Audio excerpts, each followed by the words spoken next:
लाली साहब ने मुझे कहा कि एजुकेशन की कुछ बात करनी है, तो मैंने कहा बात मत कीजिए, संवाद कीजिए।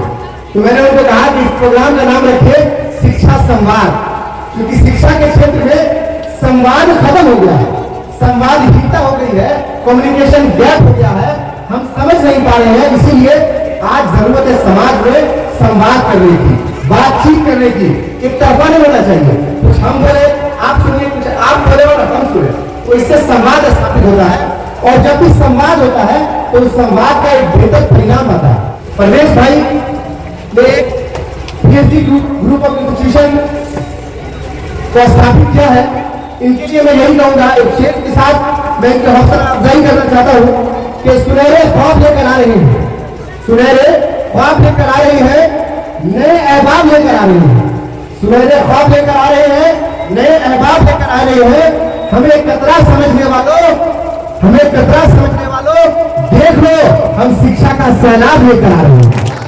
लोगों ने पूरे देश के अंदर और विश्व के अंदर क्रांति कैसे की है? एक वक्त का खाना खाकर, फटे हुए कपड़े पहनकर, एक वक्त का खाना खाकर। आप गांधी जी को याद कीजिए, क्या गांधी जी सूट बूट पहन के चला करते थे? क्या गांधी जी सूट पहनते थे? क्या कोई बूट पहनते थे? महंगे कपड़े पहनते थे? नहीं ना, लेकिन उनके अंदर एक संकल्प था, उस संकल्प से उन्होंने इस देश को आजाद कराया। साथियों, तो ये समझ लीजिए कि हम आंधी रोटी खाएंगे लेकिन अपने बच्चे को पढ़ाएंगे। एजुकेशन एक ऐसी चीज है, it is an instrument which can beat any challenges. मतलब आपके अंदर अगर एजुकेशन में शिक्षा है तो दुनिया के किसी भी चैलेंज को, किसी भी मुकाबला को आप हरा सकते हैं। इस चीज को आप बिल्कुल ध्यान में रखें। तो मेरी आप सभी गार्जियन से यही गुजारिश है कि बच्चे को हम पढ़ा तो रहे हैं, लेकिन पढ़ाने के बाद में एक मुकाम हासिल करना चाहिए, एक स्टेप पढ़ना चाहिए, वहां से एक एग्जाम्पल लोगों को सेट करे, वहां तक हमें पहुंचाने की जरूरत है। तो 10th के लिए यूजुअली लोग कहते हैं 10th ये है हमारा फर्स्ट स्टेज है और 10th हमने कर लिया तो एक बड़ी कामयाबी होगी। तो ये 10th के बाद से ही ये सारे प्रोग्राम आप वहां सेटल कर सकते हैं, ऐसी पढ़ाई कर सकते हैं। तो गवर्नमेंट की स्कीम है, तो उसके बाद मैं यही कहूंगा कि मैं मेडिकल कैटेगरी से आता हूँ और मैं मेडिकल के बहुत सारे कोर्सेज यहाँ देखा है। मैं नहीं कहता हूँ कि इंजीनियर बुरे होते हैं, मैं नहीं कहता हूँ कि कोई भी चीज है, लेकिन अगर मेडिकल एजुकेशन से अगर आप जुड़े रहे तो मैक्सिमम इसमें मैं देख रहा हूँ, तो आप जो है 2-3 साल में आप उतना कामयाब हो जाते हैं कि आप अपना घर भर को एक अच्छे तरीके से इज्जत तरीके से आप गुजार सकते हैं। तो मैं यही कहूंगा कि एक तो गवर्नमेंट का सपोर्ट है, हमारी घर बिक जाए, हमारी घरारी बिक जाए, हमारे खेत बिक जाए, लेकिन अगर अच्छी एजुकेशन देंगे और अच्छे पोस्ट पे पहुंचेगा तो उस खेत और उस घरारी का 50 गुना एक दिन में और एक मिनट में मिल सकता है।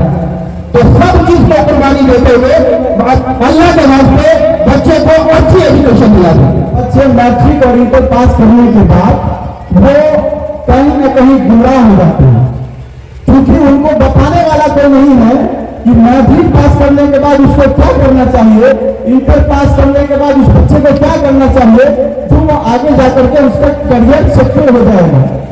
तो कहीं ना कहीं मार्गदर्शन की कमी होती है। बहुत सारे गार्जियन अपने बच्चे को पढ़ाना तो चाहते हैं, लेकिन उनके सामने एक बहुत बड़ी समस्या के रूप में पैसे की कमी आ जाती है।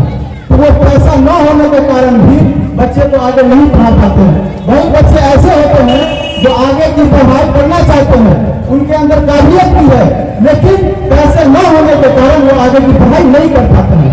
साथियों, मैं इसीलिए इस प्रोग्राम का ऑर्गेनाइज किया हूँ कि आप लोग इस बात को जानकारी के तौर पर ले लीजिए कि आप जो है पैसा शिक्षा की रुकावट नहीं है, क्योंकि बिहार में बिहार के बच्चे के लिए देश के अलग अलग कोने में इंटर मैट्रिक पास करने के बाद जो बच्चे आगे की उच्चतम शिक्षा प्राप्त करेंगे, उसके लिए बिहार सरकार स्टूडेंट क्रेडिट कार्ड योजना के नाम से 2019 से एक योजना चला रही है। उसमें बच्चे को प्रोफेशनल कोर्स करने के लिए इंटर और मैट्रिक पास करने के बाद 4 लाख रुपया तक सरकारी सहायता देती है, और ये बोल करके देती है कि जब आपको नौकरी हो जाएगी तब आप इस पैसे को 84 किस्त में लौटाना। एक नहीं, जब नौकरी हो जाएगी तब 84 किस्त में इस पैसे को लौटाना। और नौकरी होने के बाद 84 किस्त में लौटाने का मतलब है कि 5,500 रुपया महीना भी अगर वो बच्चा देता है तो उसको बहुत आसान लगेगा। तो आप समझिए कि कोई बच्चा इंजीनियर हो गया, देश के बड़े यूनिवर्सिटी में पढ़ के कोई बच्चा इंजीनियर हो जाएगा, कोई बच्चा नर्सिंग का कोर्स कर लेगा, जाहिर सी बात है कि कम से कम 25 से 30 हजार रुपये वो बच्चा कमाने के लायक हो जाएगा। और जो बच्चा 30 हजार रुपये कमाएगा तो अपने पैसे को वापस करने में कोई दिक्कत तो है नहीं।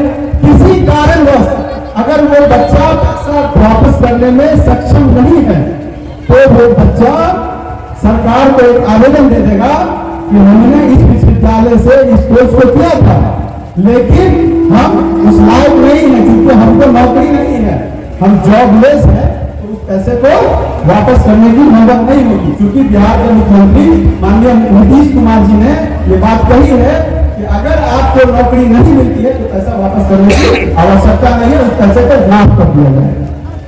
साथियों, हम लगातार अपने गांव या अपने गांव के आसपास देख रहे हैं कि शिक्षा में तो लोग धीरे धीरे अपने बच्चों को पढ़ाना चाहते हैं, लेकिन उनको पैसे की समस्या होती है और पैसे की समस्या को दूर कैसे किया जाए उसके लिए सरकार ने स्कीम भी लागू किया है।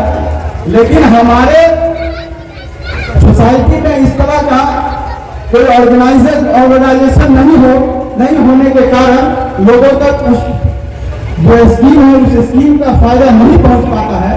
तो कहीं ना कहीं मेरा मेन मकसद, मुख्य उद्देश्य यही था कि मैट्रिक और इंटर पास करने के बाद जो हमारे गांव के बच्चे, हमारे इलाका के बच्चे